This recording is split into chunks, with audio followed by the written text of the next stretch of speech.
uma questão sempre que é abordada por nós, né? Até no âmbito da reforma administrativa, e nunca sai do papel, né? Seria mais do que correto esse tipo de situação, né? É claro, porque afinal de contas essas empresas se comportam como se fossem particulares, né? Se você pegar, ainda que tenham um monopólio do setor, é o caso, por exemplo, dos Correios, é o caso da Petrobras. A Petrobras é uma empresa estatal, tem um monopólio, né? Tem um monopólio de vender o que produz, né?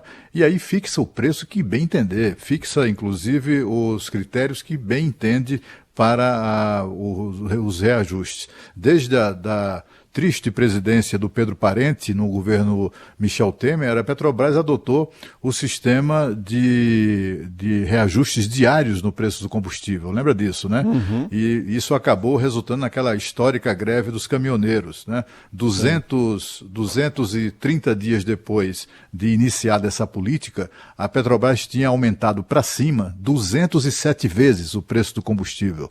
E aí é mole, né? Qualquer um faz lucro, qualquer um fabrica recuperação de crise, né? E até a minha avó, né? Até a minha avó tiraria de letra aí qualquer gestão para tirar a empresa do buraco. Agora, a questão é o seguinte, eles se comportam como se fossem empresas prontas. Não tô nem aí. Inclusive os salários, né? Recebem salários muito acima do teto. E tem um entendimento cínico na justiça brasileira, baseado em legislação malandra, que eles próprios acabam gerando, acabam criando, etc., que é a seguinte, Cris, as empresas privadas, na verdade, têm receita própria, e por isso não podem ser enquadradas no teto do funcionalismo. Receita própria? Quer dizer, é mais ou menos o seguinte, você investiu numa padaria, comprou o ponto, comprou os móveis, comprou os profissionais que desenharam lá a disposição dos móveis, gastou com marcenaria, gastou uma fortuna na compra de fornos, etc. e tal. No fim das contas, você não é padeiro, você apenas investiu no negócio, você contrata um gerente, entrega as chaves da padaria para ele, ó, tá aí, e faça isso funcionar e dar lucro. Aí o gerente começa a aumentar demais o seu próprio salário, o subgerente também, aí ele já bota alguém ligado a ele, que vai também receber uma grana, começa a pagar dividendos, não sei o que, etc e tal, e no fim do mês, o dono lá, o investidor, só recebe a conta do prejuízo, aí tem que cobrir o prejuízo mensal e tal. E aí o investidor vai chegar lá para o gerente, mas meu caro, você está gastando demais. Aí ele vai dizer, não, mas isso aqui são recursos próprios. Né? É mais ou menos isso que está acontecendo no Brasil. Aqui na Companhia de Energia do Distrito Federal, a SEB, que aliás, em muito boa hora, o governador Ibanez decidiu privatizar, está acontecendo uma coisa que é muito comum nas 697 estatais federais e também nas estatais municipais e estaduais Brasil afora. É muito comum. Todo mundo recebe acima do teto, todo mundo não, né? Mas uma grande parte recebe acima do teto. Aqui tem engenheiro, houve uma denúncia recente, mostrando engenheiro da SEB recebendo R$300 mil por mês. O cara não é diretor, e ainda que fosse, né? Não é R$300 mil por mês. E aí e a empresa, bem de saúde, né? A empresa devendo R$1 bilhão na praça. Pois é. Né? Aí, doutor, aí não tem jeito, quer dizer, aí quando chega na hora de demitir, não, aí eu sou concursado, tem na hora de botar a mão numa grana preta de salários muito acima do razoável, aí não tem concurso, aí não é funcionário público, né? Não pode ser considerado funcionário público para exatamente não obedecer o teto. Mas na hora de demitir funcionário público, que tem que ter justa causa, tem que ter justificativa, tem que ter não sei o quê, ora, tenha santa paciência, o Brasil precisa, de fato, passar essa fase, sabe? Essa fase do atraso, do oportunismo. Ninguém aguenta mais pagar essa conta. Pois é, chamando aqui para conversa a Lana Canepa conosco. Boa tarde, Lana, tudo bem? Oi, tudo bom? Boa tarde, Cris, Cláudio Humberto, ouvintes. Oi, tudo jóia. Estatais, né, Lana, que se comportam como empresas de mercado, que estão ali com ações negociadas na Bolsa, mas que tem uma série de entraves aí, travas, como o Cláudio destacou, que enfim, não condizem muito bem com a situação delas no funcionamento ali, né? Ainda mais no momento que a gente está vivendo, né, Cris? A reforma administrativa demorou demais, está demorando demais para acontecer, para chegar ao Congresso Nacional. A gente precisa de uma discussão para baratear o custo da máquina pública, que é excessivo, é troncho, é mal feito e as pessoas fingem que não veem. É incrível, né, como está sendo feito. A gente falou várias vezes na semana passada sobre aquele veto presidencial que foi mantido pela Câmara dos Deputados, e a gente ainda perde tempo discutindo esse tipo de coisa. A possibilidade de reajuste salarial do servidor público no ano de 2021. Agora é que o Boletim Focus dessa segunda-feira aponta mais uma 8ª pequena redução na estimativa do tombo do PIB. No ano que vem as contas públicas vão estar super apertadas. A gente não tinha que ficar discutindo esse tipo de coisa, gente. Tinha que perder tempo discutindo isso. Trava tudo, não tem que ter reajuste no ano que vem.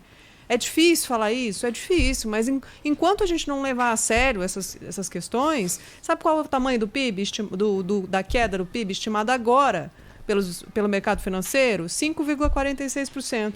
É muito menos do que o FMI falou, é muito menos do que era a estimativa no começo. Mesmo assim, gente, é um tombo, é um tombaço, não é um tombinho.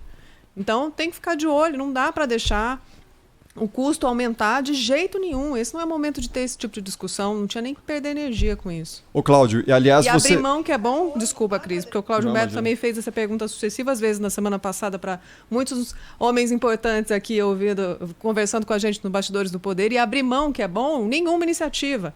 Ninguém abre mão de regalia, nada. Ninguém propõe, não, vamos cortar aqui esse excesso, todos os carros oficiais estão parados, né? Vamos fazer uma economia aqui e acolá. Não. A economia que está sendo feita é forçada, porque está tudo parado. Eles só apontam a economia porque, obviamente, foram obrigados a deixar de viajar, deixar de gastar com passagem, deixar de gastar com hotel. Aí economizaram, mas voluntariamente. Abrir mão de uma regaliazinha, ninguém. Eu não vi. A gente pergunta, né, eles até dizem, mas isso você tem toda a razão, tem que cortar mesmo, tem que reduzir, assim, né? Não sei o quê. Mas aí diz o seguinte, olha, mas a questão é que nós temos que fazer o que é possível fazer. E o possível para fazer neste momento é adiar a solução do problema, né? O que é isso? A reforma administrativa não vai mexer em nada, nenhuma das regalias e privilégios do setor público hoje. Quer dizer, eles só vão proibir ou vão vetar ou suspender tais regalias, se é que vão fazer isso mesmo, né?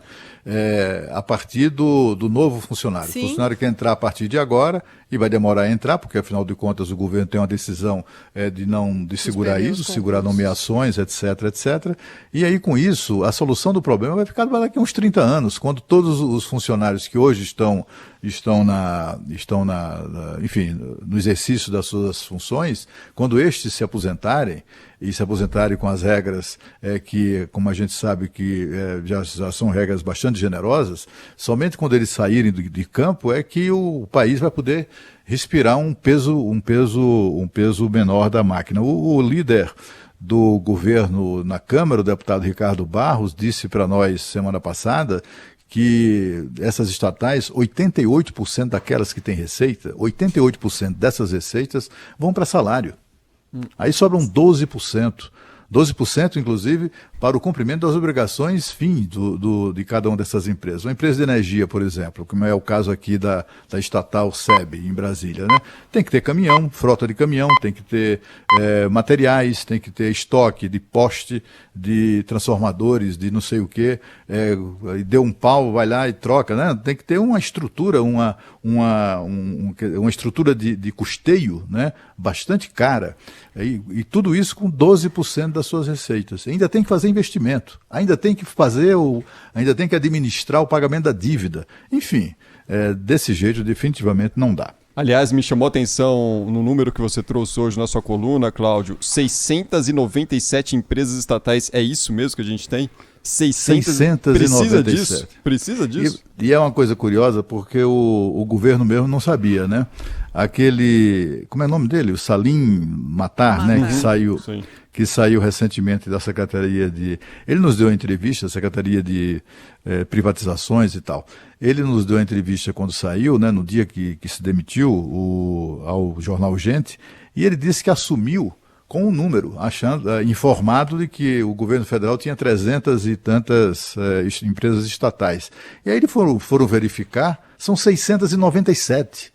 Quer dizer, nem mesmo o governo, quer dizer, o número disponível era o número com o qual o governo anterior trabalhava. O governo anterior e o anterior, enfim, todos os demais, né? Então eram 300 e poucas, o que já era um absurdo, já era um escândalo, mas não, eram 697. Nossa, é muita coisa. Impressionante, né?